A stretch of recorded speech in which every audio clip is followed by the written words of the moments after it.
Family is her most frequent subject. Family life was the inspiration and the stimulus which first brought her to write, and which carried her through many deep waters of struggle and disappointment.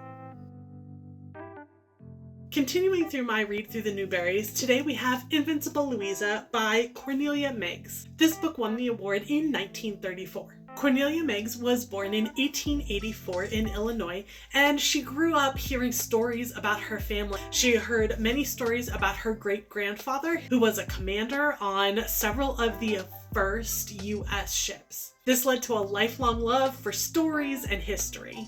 She attended Bryn Mawr College and later taught writing and American literature there.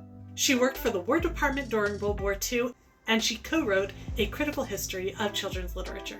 Like Louisa May Alcott, she suffered from a number of health challenges. She never married, and she spent many years caring for her widower father and her nieces and nephews.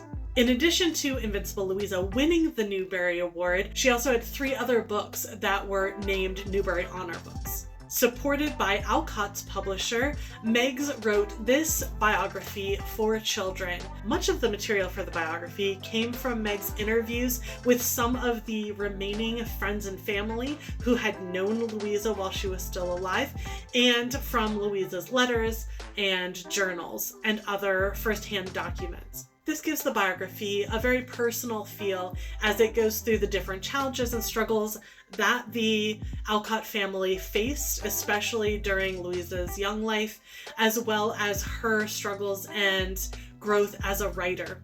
The book follows Louisa from birth through that tumultuous childhood into her career as a writer, and then the publication and success, unexpected, of Little Women.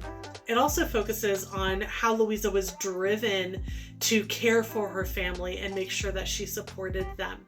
One thing that I appreciated is that Meigs does acknowledge when there are gaps in the record, or when the same story was told different ways by different members of the family or acquaintances, or when there were questions about the way something happened. I felt like Louisa's life really came to life with Meigs' writing style. There's definitely a bit of a rosy gloss over especially the early years of Louisa's life.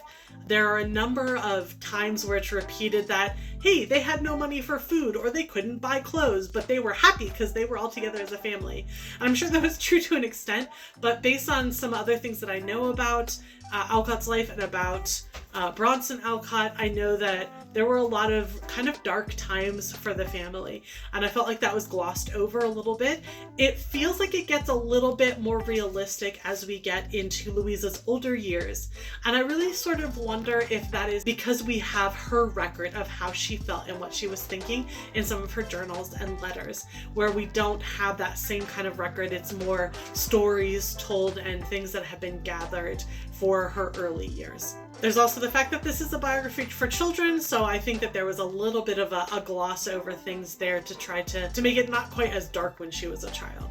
Overall, I thought this was a really engaging biography, and it gave me a real sense for Louisa and some of the things that she went through, as well as connections between her life and the things she's written. I've read a lot of things by Alcott, so this was particularly interesting to me, and it inspired me to want to go pick up some of those in the near future again. Next up, we have Newbery by Monica Shannon, and this is, I think, the first Newbery Award winner where I am not getting any clue about what it's about from the title, so I'm excited to see where this takes us. Thanks and happy reading!